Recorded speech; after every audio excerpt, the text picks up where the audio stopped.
আসসালামু আলাইকুম। পল্লবী মহিলা ডিগ্রি কলেজ আয়োজিত অনলাইন ক্লাসে সকল ছাত্রীদের স্বাগত একাদশ শ্রেণীর নতুন ভর্তিকৃত ছাত্রছাত্রীদের। আজ আমি তোমাদের ফিনান্স, ব্যাংকিং ও বিমা দ্বিতীয় পত্র ক্লাসটি নেব। এই সম্পর্কে আজ আমি একটু পর্যালোচনা করব। তো প্রথমেই আমি শুকরিয়া আদায় করতেছি মহান আল্লাহ তাআলা, যিনি এই করোনা মহামারীর সময় আমাদেরকে সুস্থ সবল রেখেছেন। আমি আরও ধন্যবাদ জানাচ্ছি আমাদের অধ্যক্ষ মহোদয়, উপাধ্যক্ষ মহোদয় এবং অনলাইন ক্লাসের সাথে সংযুক্ত সকল শিক্ষক মণ্ডলী এবং ছাত্রছাত্রী। তোমরা যারা নতুন ভর্তি হয়েছ, তোমাদেরকে আমাদের পল্লবী মহিলা ডিগ্রি কলেজে সকল ছাত্রীকেই স্বাগত। তাহলে আজকে আমি আমার এই ফিনান্স, ব্যাংকিং ও বিমা দ্বিতীয় পত্র বইয়ের সম্পর্কে পর্যালোচনা করব। মূলত ফিনান্স, ব্যাংকিং ও বিমা দ্বিতীয় পত্র বইটি আমরা দুই ভাগে ভাগ করতে পারি। প্রথম হলো ব্যাংকিং,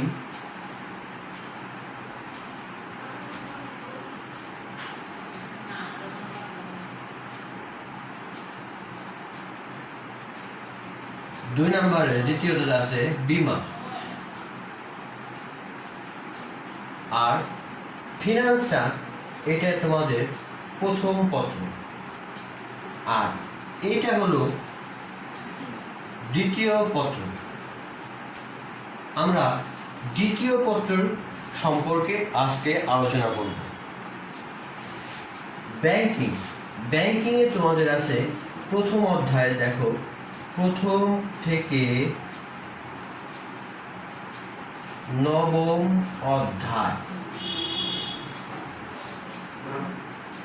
এই সম্পূর্ণ অধ্যায়গুলো ব্যাংক রিলেটেড অধ্যায় বা ব্যাংক রিলেটেড বিষয়বস্তু নিয়ে আলোচনা করা আছে 1 থেকে 9 অধ্যায় পর্যন্ত। তারপরে আছে দশম থেকে 14তম অধ্যায় আছে বিমা সম্পর্কিত বিষয়বস্তু। তোমরা ক্লাস 9-এ ব্যাংকিং সম্পর্কে অনেক কিছু জেনেছো, কিন্তু বিমাটা তোমাদের কাছে নতুন। আমি পরবর্তীতে যখন ক্লাস করাবো তখন খুব সহজ এবং সুন্দরভাবে তোমাদেরকে এই বিমা সম্পর্কে বুঝিয়ে দিব। তো প্রথম থেকে নবম অধ্যায় পর্যন্ত ব্যাংক রিলেটেড এবং দশম থেকে 14তম অধ্যায় বিমা রিলেটেড বিষয়বস্তু থাকবে। এখন আমি তোমাদেরকে দেখা দেব কোন অধ্যায় থেকে কত মার্কের বা কিভাবে কোশ্চেনগুলো আসে। তোমরা একটু লক্ষ্য রাখো, তোমাদের মার্ক হলো 100 মার্কের পরীক্ষা হবে।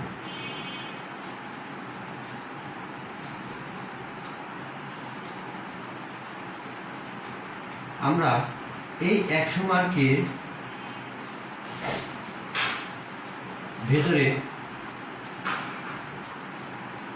নৈর্ব্যক্তিক থাকবে তোমাদের 30 মার্ক এবং সৃজনশীল থাকবে 70 মার্ক।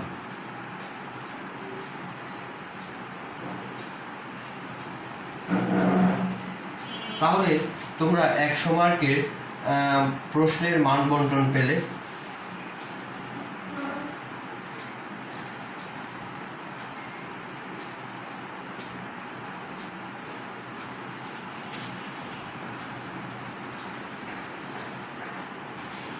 এখন আমরা দেখব যে কিভাবে আসে।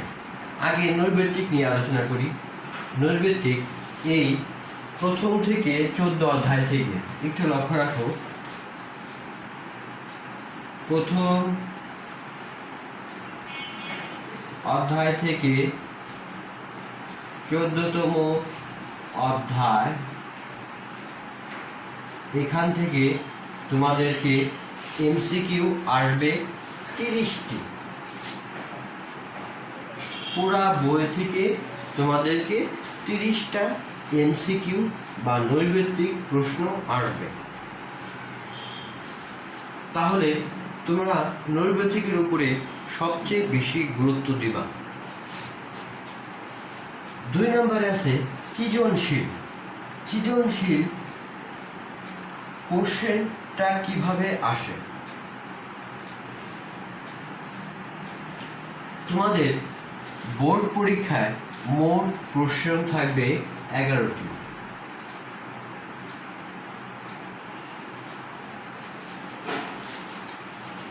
এই 11টির ভিতর থেকে তোমাদেরকে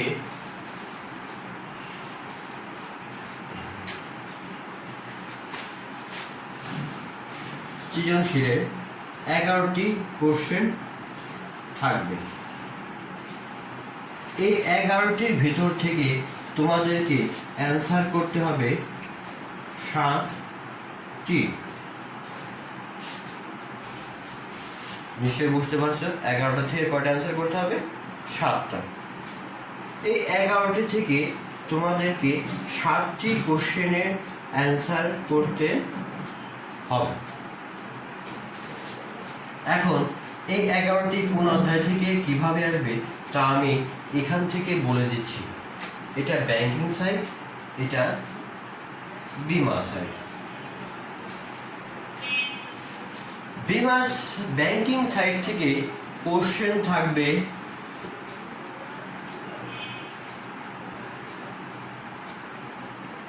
প্রশ্ন থাকবে 7টি। এই 7টি থেকে তোমাদেরকে অ্যান্সার করতে হবে কোশ্চেন 5টি। অর্থাৎ ব্যাংকিং সাইডে তোমাদেরকে 5টি কোশ্চেনের অবশ্যই অ্যান্সার করতে হবে। এই 5টি কোশ্চেনের মার্ক থাকবে 5 10 50। তাহলে 50 মার্ক।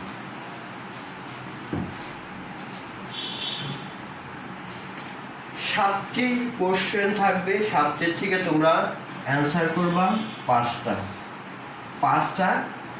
5টার মান থাকবে 5 10 50 মার্ক। আবার বিমা সাইড দেখো, বিমা সাইডে কোশ্চেন থাকবে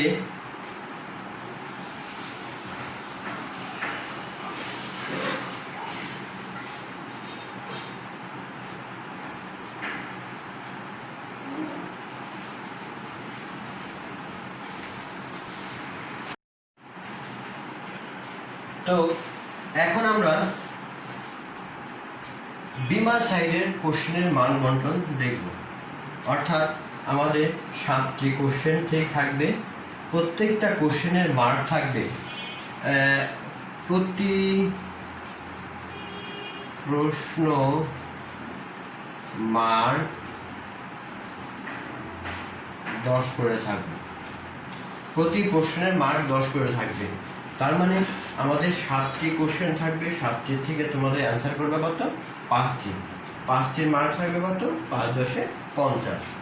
এখন দেখো বিমা সাইডে প্রশ্ন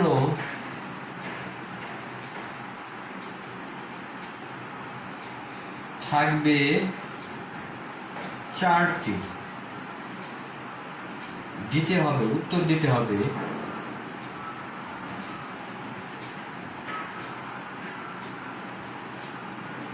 উত্তর দিতে হবে 2টি। এখানে মান থাকবে 2 দুগুণে 10 দুগুণে 20। অর্থাৎ এই 50 আর 20 মিলে তোমাদেরকে এই 70 মার্কের অ্যান্সার দিতে হবে। অর্থাৎ 11টি কোশ্চেন থাকবে, 11টি কোশ্চেন থেকে 2টা পার্ট থাকবে, ক বিভাগ খ বিভাগ। এই ব্যাংকিংটা থাকবে ক বিভাগ, সেখানে যে কোনো 5টি প্রশ্ন উত্তর দাও।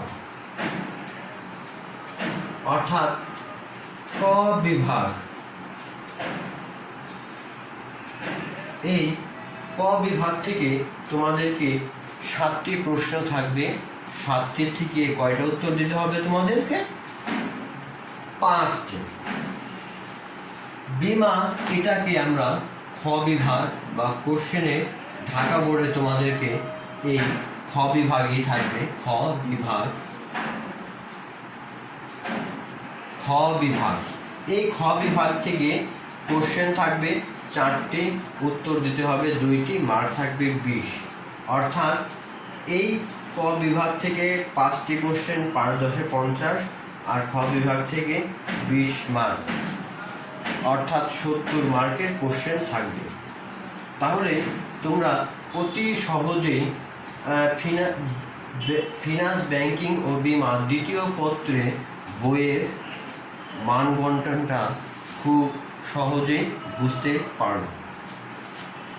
তো আমি এখন এই ফিনান্স, ব্যাংকিং ও বিমা দ্বিতীয় পত্র সম্পর্কে, প্রথম অধ্যায় সম্পর্কে কিছু আলোচনা করব। তোমরা সহজেই বুঝতে পারলা তোমাদের এই ফিনান্স, ব্যাংকিং দ্বিতীয় পত্রের বইয়ের যে বোর্ড কোশ্চেনের মান বন্টন। তোমরা একটু ভালো করে লক্ষ্য রাখো। আমি যা দেখালাম 100 মার্কের বোর্ড, 100 মার্কের কোশ্চেন থাকবে। এখান থেকে 70 থাকবে সৃজনশীল, নৈবেদিক থাকবে 30, এই মিলে 100। এখানে সৃজনশীলে 11টা থেকে 7টি অ্যান্সার করবা, আর নৈবেদিকে 30টা থেকে 30টা।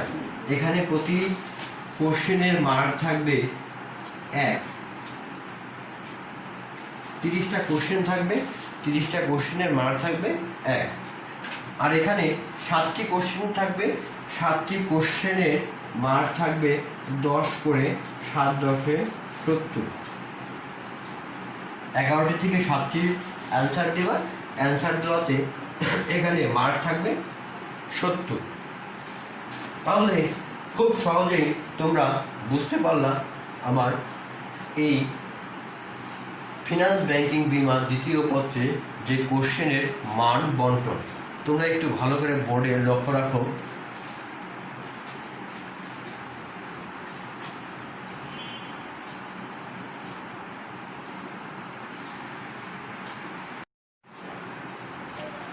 আমার একাদশ শ্রেণীর প্রিয় শিক্ষার্থী, তোমরা অনেকেই বলেছ স্যার কোন বইটা আমরা কিনব। এখন বাজারে সব বইই ভালো, তবে আমি যে বইটা ফলো করি তোমরা একটু লক্ষ্য রাখো। বইটা দেখো, ফিনান্স, ব্যাংকিং ও বিমা দ্বিতীয় পত্র, ব্যাংকিং ও বিমা বইটি রাইটার মোহাম্মদ খালেকুজ্জামান, দি যমুনা পাবলিকেশনের এই বইটা আমি ফলো করি সাধারণত। তো এখন আমি তোমাদেরকে ফিনান্স, ব্যাংকিং ও বিমা দ্বিতীয় পত্রের প্রথম অধ্যায় একটু দেখো।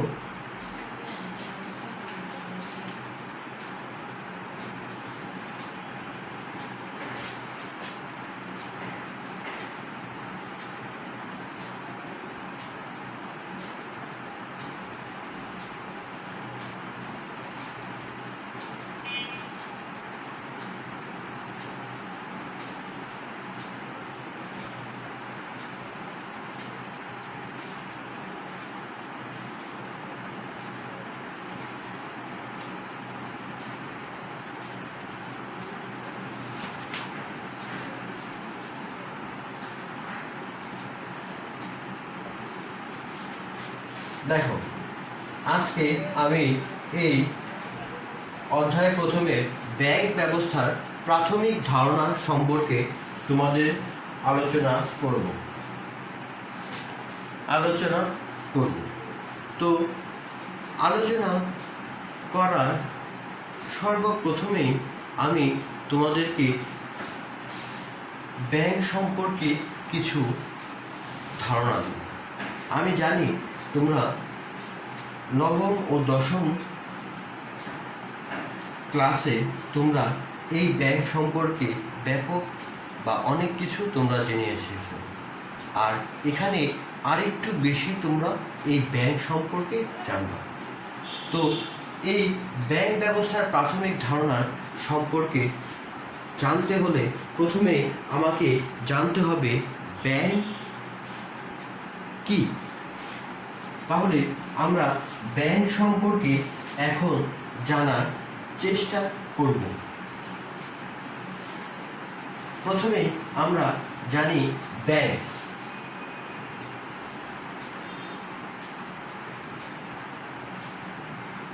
ব্যাংক ব্যাংক সাধারণত ইংরেজি শব্দ। ব্যাংক ব্যাংক আমরা সাধারণত জানি এটা ইংরেজি শব্দ, যার আভেজনিক অর্থ তোমরা অনেকেই জানো। আমি তোমাদেরকে সুবিধার্থে আরেকবার বলে দিচ্ছি। ব্যাংক শব্দের আভেজনিক অর্থ ক্ষেতের আয়, নদী, হ্রদ ও জলাশয়ের তীর, পুল, কিনারা, তটরেখা, লম্বা টুল, কোনো বস্তুর স্তূপ, ধনভাণ্ডার প্রভৃতি। এ সম্পর্কে তোমরা ক্লাস 9-10-এও পড়েছ। তো ব্যাংক শব্দটা সাধারণত উৎপত্তি হয়েছে বিভিন্ন ব্যাংক বিশারদদের মধ্যে, বিভিন্ন তারা মতামত প্রদান করেছে। সাপোজ একদল ব্যাংক গবেষণাবিদ তারা মনে করে ব্যাংক শব্দটি ইতালি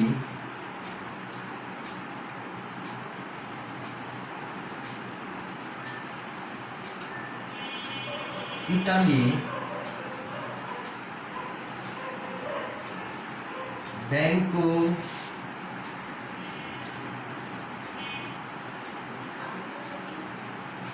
ব্যাংকা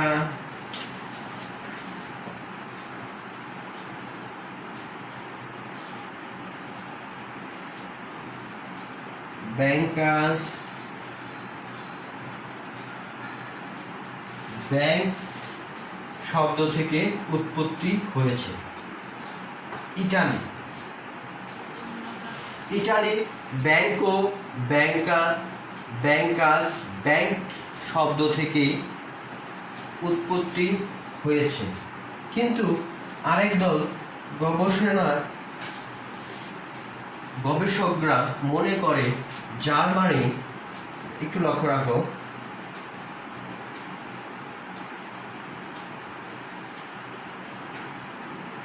বা জার্মান শব্দ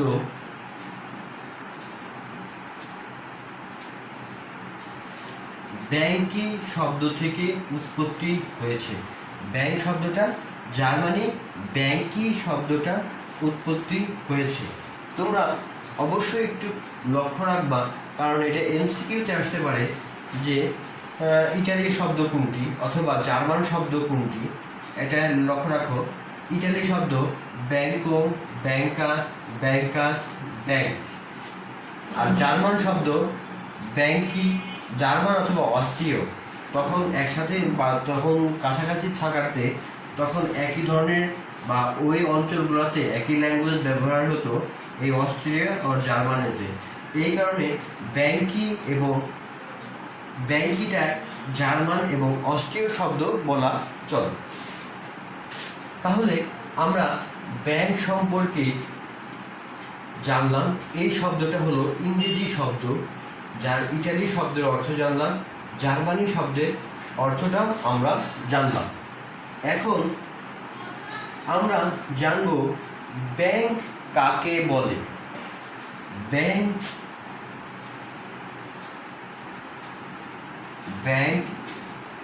কি বা কাকে বলে? তোমরা যারা কমার্স থেকে এসেছো তারা এই শব্দের বা এই সংজ্ঞাটার সাথে অবশ্যই পরিচিত। তাও আমি তোমাদের সুবিধার্থে নতুন করে এই ব্যাংকের সংজ্ঞাটা আমি বলে দিচ্ছি।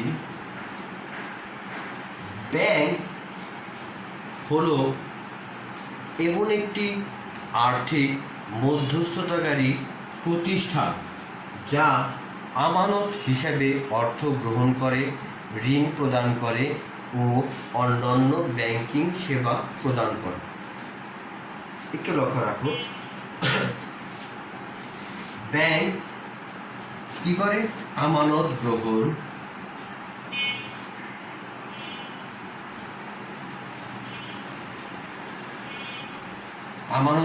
করে, ঋণ প্রদান ও অন্যান্য ব্যাংকিং সেবা প্রদান করে। একটু লক্ষ্য রাখো, তার মানে একটা ব্যাংকের সংজ্ঞা যখন আমরা 1 মার্কের জন্য লিখব, অবশ্যই খেয়াল রাখবা সেখানে আমানত গ্রহণ, ঋণ প্রদান ও অন্যান্য ব্যাংকিং সেবা এই 3টা জানি খুবই উল্লেখ থাকে। অর্থাৎ ব্যাংক একটি আর্থিক মধ্যস্থতাকারী প্রতিষ্ঠান যা আমানত হিসাবে অর্থ গ্রহণ করে, ঋণ প্রদান করে ও অন্যান্য ব্যাংকিং সেবা প্রদান করে। তাহলে আমরা ব্যাংক কাকে বলে, ব্যাংক শব্দের অর্থ সম্পর্কে জানলাম। এরপরে আসে ব্যাংকের ইতিহাস বা ব্যাংক শব্দের ইতিহাসের ক্রমবিকাশ। এই ক্রমবিকাশটা তোমরা বাসায় বসে অবশ্যই রিডিং করবা, কারণ এখান থেকে তোমাদেরকে প্রায় 4-5 মার্কের কোশ্চেন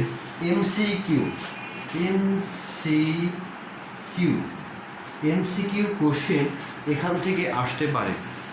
সেই জন্য বাসায় বসে তোমরা এটা অবশ্যই বেশি পড়বা। তাহলে আমরা এখন প্রথম অধ্যায়ে ব্যাংক ব্যবস্থার প্রাথমিক ধারণা, অর্থাৎ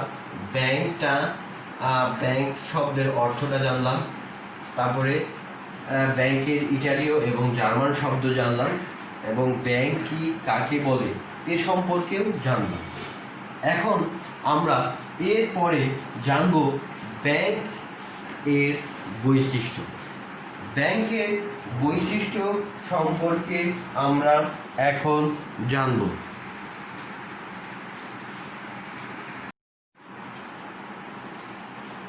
তো প্রিয় শিক্ষার্থীবৃন্দ, এখন আমরা জানব ব্যাংক ব্যবসায়ের বৈশিষ্ট্য।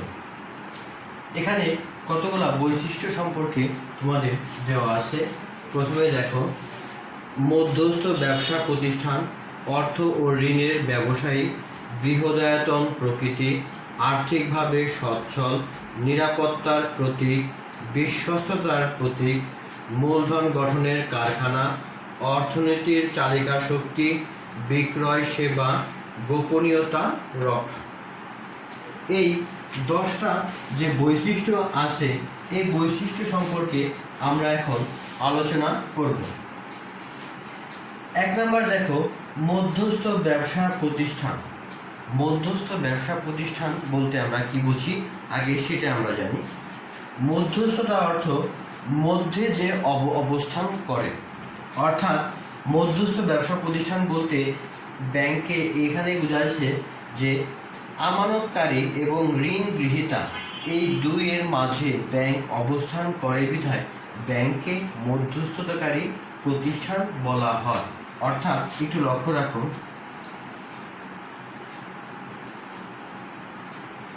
আমানত, ব্যাংক, ঋণদান। আমরা এটাকে যদি 1, 2, 3 বলি তাহলে এখানে মাঝখানে, আবার এটাকে 1, 2, 3 বললেও এখানে মাঝখানে। অর্থাৎ মধ্যস্থতা ব্যবসা প্রতিষ্ঠান অর্থাৎ ব্যাংক হলো এমন একটি প্রতিষ্ঠান যা আমানতকারীর নিকট থেকে অর্থ সংগ্রহ করে, সেই অর্থ বেশি সুদে যারা ঋণ গ্রহীতা তাদেরকে ঋণ প্রদান করে। অর্থাৎ এক দলের লোকের নিকট থেকে অর্থ সংগ্রহ করবে এবং অপর দলকে সেই সংগৃহীত অর্থ ঋণ হিসাবে প্রদান করবে। তাহলে মধ্যস্থতা ব্যবসা প্রতিষ্ঠান বলতে এটাকেই বোঝানো হয়েছে যে আমানতকারী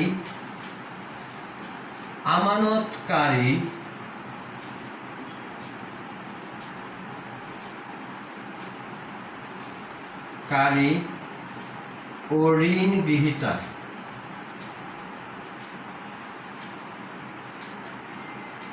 অর্থাৎ আমানতকারী এবং ঋণ গ্রহীতার মাঝখানে ব্যাংক অবস্থান করে বিধায় ব্যাংককে মধ্যস্থতাকারী প্রতিষ্ঠান বলা হয়। ব্যাংকে কেন মধ্যস্থতাকারী প্রতিষ্ঠান বলা হয় এটা তোমাদের 2 মার্কের কোশ্চেনে আসতে পারে।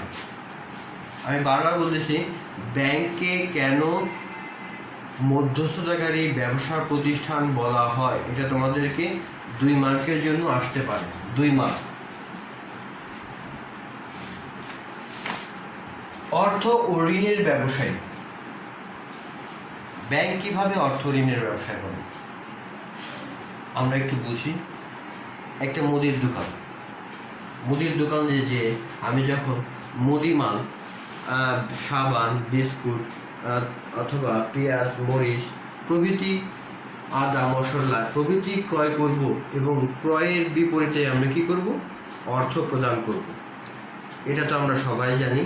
কিন্তু আমি যখন ব্যাংকে যাব তখন কি করব? ব্যাংকে টাকা জমা দেব এবং ব্যাংক থেকে ঋণ উত্তোলন বা ঋণ গ্রহণ করব। অর্থাৎ ব্যাংক টাকা নিয়ে ব্যবসা করে, একজনের কাছে কম সুদে টাকা সংগ্রহ করে অপরজনকে ঋণ হিসাবে বেশি সুদে টাকা ধার দেয়। এই 2 সুদের মধ্যবর্তী যে লাভটা থাকে, এই লাভেরটাই হলো ব্যাংকের লাভ। অর্থাৎ অর্থ ও ঋণ নিয়ে ব্যাংক ব্যবসা করে বিধায় ব্যাংকে অর্থ ও ঋণের ব্যবসায়ী বলা হয়। একটু লক্ষ্য রাখো, বৃহদায়তন প্রকৃতি বলতে এখানে যৌথ মূলধন কোম্পানিকেই বোঝানো হয়েছে। একক এবং অংশীদারি ব্যবসা প্রতিষ্ঠানে জনগণের আস্থা কম থাকার কারণে, বা দেখা গেছে যে অনেক সময় ব্যাংক যদি একক এবং যৌথ মালিকানা বা অংশীদারি ব্যবসায় হয় তাহলে অনেক সময় ব্যাংক জনগণের আস্থা হারায়। সেই ক্ষেত্রে ব্যাংকগুলা বৃহদায়তন প্রকৃতি গ্রহণ করেছে। একটু লক্ষ্য রাখো, বৃহদায়তন প্রকৃতি বলতে আমরা কি বোঝাতে পারি বা কি বোঝাচ্ছি? বৃহদায়তন প্রকৃতি বলতে আমরা লিমিটেড কোম্পানিকেই বোঝাবো। যেমন ব্যাংক, একটা নাম লিখি, জনতা ব্যাংক লিমিটেড।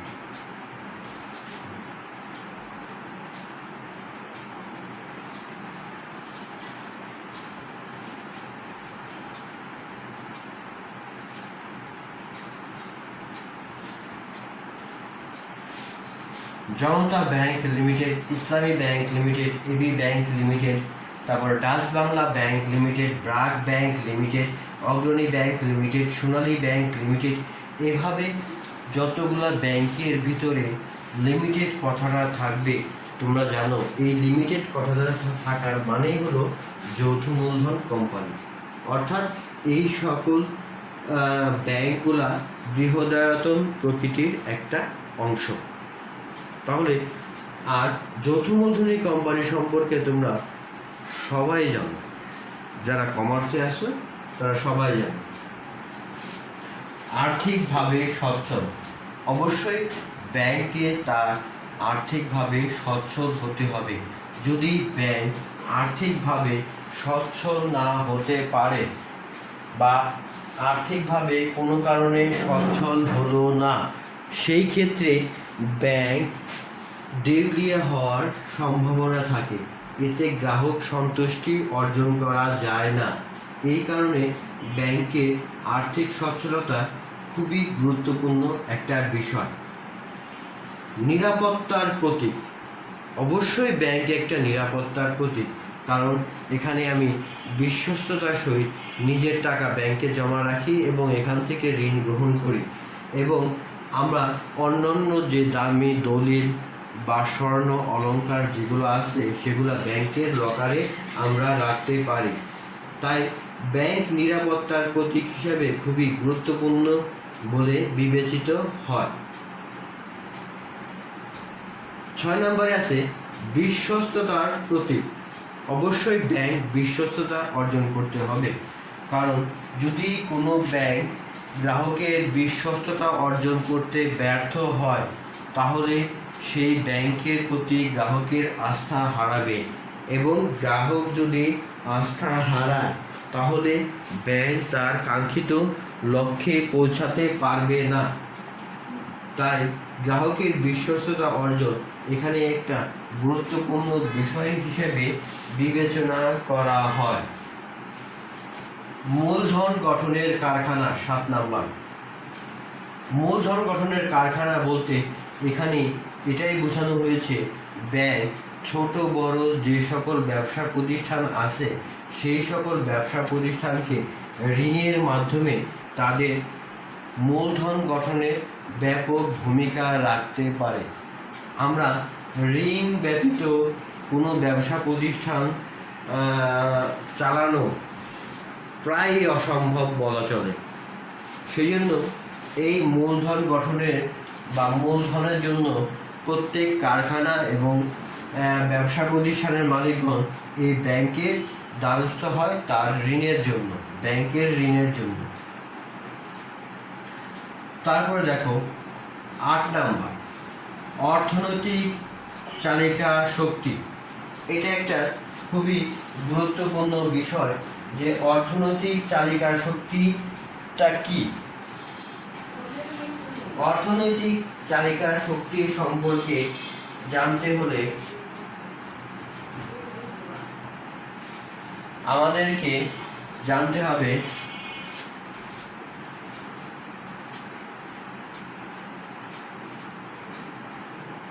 সঞ্চয়, মূলধন,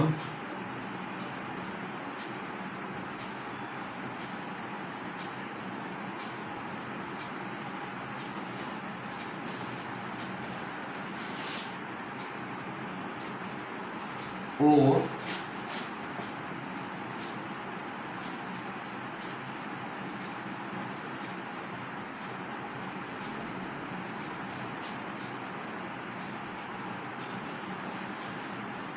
অর্থনৈতিক চালিকা শক্তি যদি আমরা জানতে চাই তাহলে আমাদেরকে জানতে হবে সঞ্চয়, মূলধন, বিনিয়োগ ও উৎপাদন সম্পর্কে। আমি সংক্ষেপে তোমাদেরকে বুঝিয়ে দিচ্ছি ব্যাংক কিভাবে অর্থনৈতিক চালিকা শক্তিতে বা দেশের অর্থনৈতিক চালিকা শক্তিকে ত্বরান্বিত করে। প্রথমে দেখো সঞ্চয়। ব্যাংক জনগণের বিক্ষিপ্ত যে সঞ্চয়গুলো আছে সেই সঞ্চয়গুলো অল্প অল্প করে সংগ্রহ করে, প্রথম পর্যায়ে সংগ্রহ করে।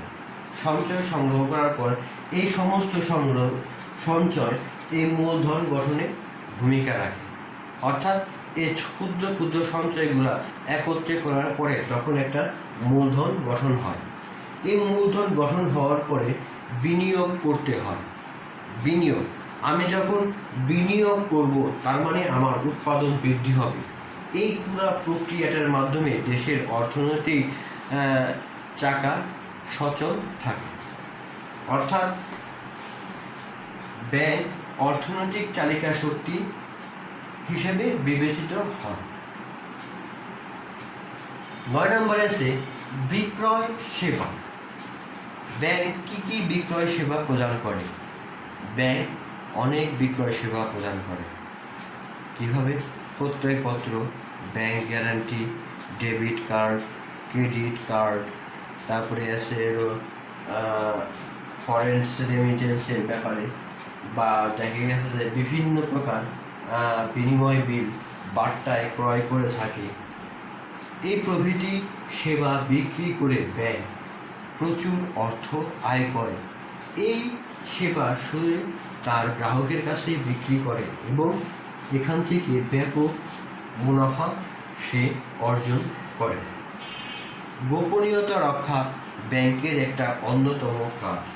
ব্যাংক অবশ্যই গ্রাহকের আর্থিক লেনদেন সম্পর্কে গোপনীয়তা রক্ষা করবে। কেউ চাইলেই আমার ব্যাংকের অ্যাকাউন্টের তথ্য ব্যাংক কখনোই কাউকে দেবে না, কারণ ব্যাংকের সাথে যে সম্পর্ক আমার হবে, এই হওয়ার পরে ব্যাংক আমার সকল আর্থিক লেনদেনের তথ্য গোপন রাখবে। তাহলে তোমরা এই ব্যাংকের বৈশিষ্ট্য সম্পর্কে ভালো মতো তোমরা বুঝলা। তোমরা একটু লক্ষ্য রাখো ব্যাংকের বৈশিষ্ট্যগুলো কী আছে। 1 নম্বরে আছে মধ্যস্থ ব্যবসা প্রতিষ্ঠান, 2 নম্বর অর্থ ও ঋণের ব্যবসায়ী, 3 বৃহদায়তন প্রকৃতি, 4 আর্থিকভাবে সচ্ছল, 5 নিরাপত্তার প্রতীক, 6 বিশ্বস্ততার প্রতীক, 7 মূলধন গঠনের কারখানা, 8 অর্থনীতির চালিকা শক্তি, 9 বিক্রয় সেবা, 10 গোপনীয়তা রক্ষা। তাহলে তোমরা ব্যাংক ব্যবসার বৈশিষ্ট্য সম্পর্কে খুব ভালো মতোই জানলাম।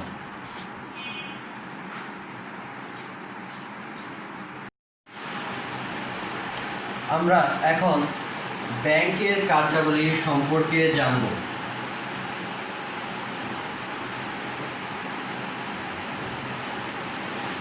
ব্যাংকের কার্যাবলী তোমরা একটু লক্ষ্য রাখো। ব্যাংকের কার্যাবলীর প্রথমে আছে আমানত সংগ্রহ, অর্থ পরিশোধ, মূলধন গঠন, ঋণ দান, বিনিয়োগ, বিনিময়ের মাধ্যম সৃষ্টি, বিনিময় বিলের বাট্টাকরণ, তহবিল সংরক্ষণ, অর্থ স্থানান্তর, ব্যবসা বাণিজ্যের সহায়ক, বৈদেশিক মুদ্রার লেনদেন, সরকারকে সাহায্য প্রদান। আরও আছে অন্যান্য। আমরা এই 12টা যে পয়েন্ট আছে এই পয়েন্ট সম্পর্কে আলোচনা করব। প্রথমেই আমানত সংগ্রহ সম্পর্কে আলোচনা করি। ব্যাংক তার প্রয়োজনে বিভিন্ন প্রকার আমানত সংগ্রহ করে, অর্থাৎ ব্যাংকের 3 প্রকার হিসাব আছে, চলতি, সঞ্চয়ী, স্থায়ী। এই 3 প্রকার আমানত সংগ্রহ বা এই 3 প্রকার অ্যাকাউন্ট বা ব্যাংক হিসাবের মাধ্যমে গ্রাহকের কাছ থেকে ব্যাংক আমানত সংগ্রহ করে থাকে। 2 নম্বর অর্থ পরিশোধ। সংগ্রহীত অর্থ অবশ্যই ব্যাংকে পরিশোধ করতে হয়। গ্রাহকের অর্থ চাইবা মাত্র ফেরত দানের সামর্থ্য ব্যাংকের থাকতে হবে। ব্যাংক শুধুমাত্র সঞ্চয়ী ও চলতি হিসাবের গ্রাহকদের অর্থই ফেরত প্রদান করবে। মূলধন গঠন। মূলধন গঠনে ব্যাংক গুরুত্বপূর্ণ ভূমিকা পালন করে। অবশ্যই মূলধন গঠনের ক্ষেত্রে ব্যাংকের ভূমিকা খুবই গুরুত্বপূর্ণ, কারণ ব্যাংক ক্ষুদ্র ক্ষুদ্র সঞ্চয়ের মাধ্যমে আমানত সংগ্রহ করে। এই সংগ্রহীত আমানত সে বৃহদাকার আয়তনে সে অন্যান্য প্রতিষ্ঠানে বড় অঙ্কের মূলধন হিসাবে ঋণ প্রদান করে, যা মূলধন গঠনের সহায়ক। ঋণ দান। ব্যাংক ক্ষুদ্র ঋণ থেকে বৃহৎ প্রকৃতির ঋণ প্রদান করে থাকে। সাধারণত বাণিজ্যিক ব্যাংকগুলা স্বল্প মেয়াদী ঋণ প্রদান করলেও বিশেষায়িত ব্যাংকগুলা দীর্ঘমেয়াদী ঋণ প্রদান করে থাকে। 5 বিনিয়োগ। বিনিয়োগটা অন্যতম গুরুত্বপূর্ণ একটা বিষয়। ব্যাংক শুধুমাত্র আমানত সংগ্রহ ও ঋণ প্রদানই করে না, মাঝে মাঝে বিনিয়োগও করে। কি বিনিয়োগ করে? বিভিন্ন ব্যবসা প্রতিষ্ঠানেও বিনিয়োগ করতে পারে, অথবা ব্যবসা প্রতিষ্ঠানের শেয়ার, সিকিউরিটি বা সরকারের বন্ড প্রভৃতি ভেতরেও এই ব্যাংকগুলো বিনিয়োগ করে থাকে। বিনিময়ের মাধ্যম সৃষ্টি। ব্যাংক বিনিময়ের মাধ্যম সৃষ্টি করে। বাংলাদেশে একমাত্র কেন্দ্রীয় ব্যাংক সরকারের নির্দেশে টাকা এবং পয়সা বাজারে প্রচলন করতে পারে। কিন্তু বাণিজ্যিক ব্যাংকগুলা তারা কখনোই এই টাকা এবং পয়সা বাজারে প্রচলন করতে পারে না। তারা কি করে? এই টাকা এবং পয়সার পরিবর্তে বিভিন্ন প্রকার cheque, bank draft, pay order, হুন্ডি প্রভৃতি, ভ্রমণকারী চেক প্রভৃতির মাধ্যমে লেনদেন সম্পন্ন করে। অর্থাৎ টাকার বিকল্প হিসাবে এই চেক, পে অর্ডার বিনিময় ব্যাংক ড্রাফট ব্যবহার করা যায়। অর্থাৎ বিনিময়ের মাধ্যম সৃষ্টি। ব্যাংক এই চেক, পে অর্ডার, ব্যাংক ড্রাফটের মাধ্যমে বিনিময়ের মাধ্যম সৃষ্টি করে। তোমাদের এই কোশ্চেনটা খুবই গুরুত্বপূর্ণ। এটা তোমাদের প্রথম পার্বিক পরীক্ষায় বা প্রথম সামরিক যে পরীক্ষা থাকবে সেখানে এটা আসবেই। ব্যাংক কিভাবে বিনিময়ের মাধ্যম সৃষ্টি করে? অর্থাৎ ব্যাংক, বাণিজ্যিক ব্যাংকগুলো কিভাবে বিনিময়ের মাধ্যম সৃষ্টি করে? অর্থাৎ বাণিজ্যিক ব্যাংক যখন চাইলেও টাকা ছাপাতে পারে না, টাকা ছাপানোর অধিকার একমাত্র দেশের কেন্দ্রীয় ব্যাংকের উপর ন্যস্ত করা আছে, তাই কেন্দ্রীয় ব্যাংক টাকা এবং পয়সা ছাপিয়ে থাকে। আর বিনিময়ের মাধ্যম সৃষ্টি অর্থাৎ বাণিজ্যিক ব্যাংকগুলো তাদের এই অর্থগুলো কি করে, মানে এই অর্থের বিকল্প হিসেবে তারা চেক, বিনিময় বিল, ব্যাংক ড্রাফট, হুন্ডি প্রভৃতি প্রচলন করে। এই প্রক্রিয়াটাই হলো বিনিময়ের মাধ্যম সৃষ্টি। অর্থাৎ বিনিময়ের বিকল্প মাধ্যম হিসাবে যেই check, bank draft, pay order প্রচলন করতেছে বিধায় এই প্রক্রিয়াটাই হলো বিনিময়ের মাধ্যম সৃষ্টি, অর্থাৎ বিনিময়ের বিকল্প হিসাবে ব্যবহার করা। 7 নাম্বার দেখো, বিনিময় বিলের বার্তা করো। বিনিময় বিল যখন তার মেয়াদ পূর্তিতে শুরু হবে, যখন তার মেয়াদ শেষ হয়ে গেছে, সাপোজ মনে করো বা শেষ হয়েছে বা শেষ হতে আরও বাকি আছে, এই বিনিময় বিলের বার্তা বাণিজ্যিক ব্যাংকগুলা করে থাকে। অর্থাৎ ব্যবসায়ীদের কাছ থেকে বার্তায় বিনিময় বিল ক্রয় করে থাকে। তহবিল সংরক্ষণ। ব্যাংক বিভিন্ন স্বায়ত্তশাসিত প্রতিষ্ঠানের তহবিল সংরক্ষণ ও ব্যবস্থাপনা করে থাকে। স্বায়ত্তশাসিত প্রতিষ্ঠান বলতে আমরা ঢাকা ওয়াসা, তারপরে আসলো তিতাস গ্যাস, তারপরে আসলো বিদ্যুৎ বোর্ড, এই প্রভৃতি যে অর্থগুলা সংগ্রহিত হয় এই ব্যাংকের মাধ্যমেই সংগ্রহিত হয়। আমরা গ্যাস বিল, পানির বিল এবং কারেন্ট বিল সব ব্যাংকের মাধ্যমেই প্রদান করি। ব্যাংক এই সকল অর্থ সংগ্রহ করে তাদের অ্যাকাউন্টে স্থানান্তর করে। অর্থাৎ এই তহবিলের সুষ্ঠু সংরক্ষণ করে থাকে। অর্থ স্থানান্তর। ব্যাংকগুলা দেশে এবং বিদেশে অর্থ স্থানান্তরে ব্যবসায়ীদের ব্যাপক প্রকারে সুবিধা প্রদান করে থাকে। সাপোজ মনে রাখো, একজন চিটাগাংয়ের ব্যবসায়ী, সে তার অর্থ স্থানান্তর করবে কোথায়? চিটাগাংয়ে। বা ঢাকার একজন ব্যবসায়ী, সে চিটাগাংয়ে অর্থ স্থানান্তর করবে।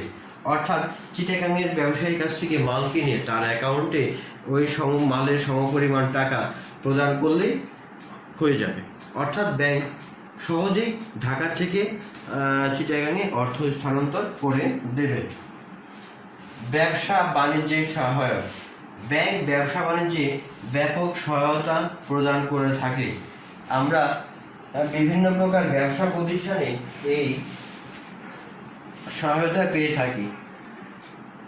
ঋণ দান, গ্রাহকের পক্ষে দেনা পাওনা নিষ্পত্তি, অর্থ স্থানান্তর ও অন্যান্য প্রাসঙ্গিক কর্ম সম্পাদন করে ব্যাংক একদিকে যেমন অভ্যন্তরীণ বাণিজ্যে সহায়তা করে, তেমনি অন্যদিকে প্রত্যয়পত্র, পর্যটক চেক, ব্যাংক ড্রাফট প্রভৃতি ইস্যু ও প্রভৃতি সেবা প্রদান করে বৈদেশিক বাণিজ্যকে সচল রাখে।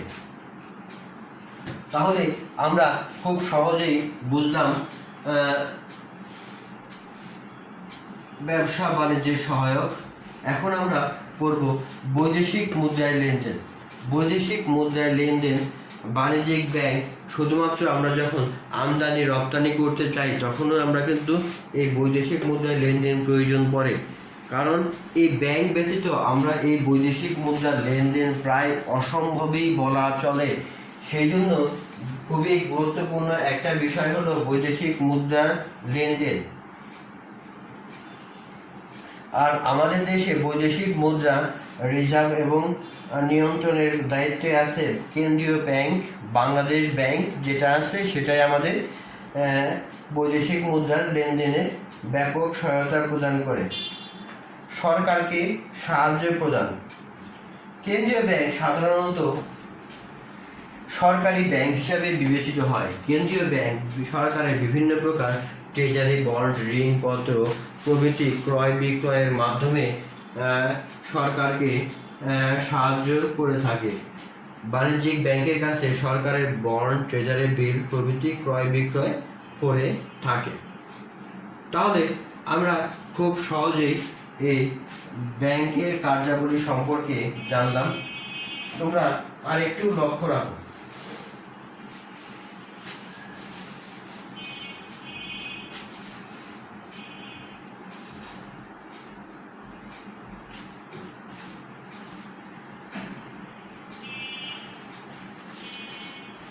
তো সুপ্রিয় শিক্ষার্থীবৃন্দ, তোমাদেরকে অসংখ্য ধন্যবাদ এতক্ষণ আমার ক্লাসে সংযুক্ত থাকার জন্য। আমি ধন্যবাদ জানাচ্ছি মহান আল্লাহ তাআলাকে, যিনি এই করোনা মহামারীর সময়ে আমাদেরকে সুস্থ সবল রেখেছেন।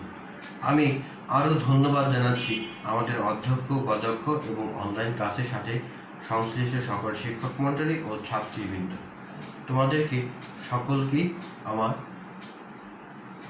শুভেচ্ছা জানিয়ে আজকের মতো আমি এখানেই শেষ করব। তো আজকের ক্লাসে আমি যা তোমাদের শিখালাম তার একবার বলতেছি।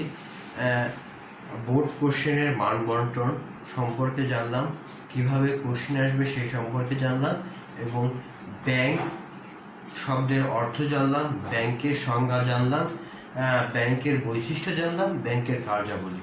আমার পরবর্তী ক্লাসে ব্যাংক সম্পর্কে প্রথম অধ্যায়ের আরও বিস্তারিত আলোচনা করব। তো সবাইকে ধন্যবাদ জানিয়ে আমি আজকের মতো আমার ক্লাস এখনই শেষ করছি। আল্লাহ হাফেজ। সবাই সুস্থ থেকো, ভালো থেকো।